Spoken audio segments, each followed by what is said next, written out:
Seekor singa tidak akan terusik dengan komentar domba-domba yang berisik. Seorang satria tidak akan berhenti berkarya hanya karena ada beberapa orang yang tidak suka. Kalau orang-orang negatif itu sedang berusaha untuk menarikmu jatuh, itu artinya mereka berada di bawahmu. Biarkan saja, jangan sampai kamu terpengaruh olehnya. Tidak perlu ditanggapi, apalagi membela diri. Karena yang mendukungmu tidak perlu penjelasan. Dan yang tidak menyukaimu akan selalu siap dengan hujatan. So, if it is the right thing, just keep doing and just keep going.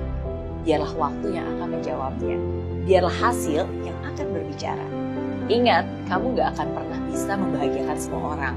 Dan memang gak perlu juga. Ya, kamu gak perlu membuat semua orang bahagia. Tapi bahagiakanlah orang-orang yang memang layak untuk kamu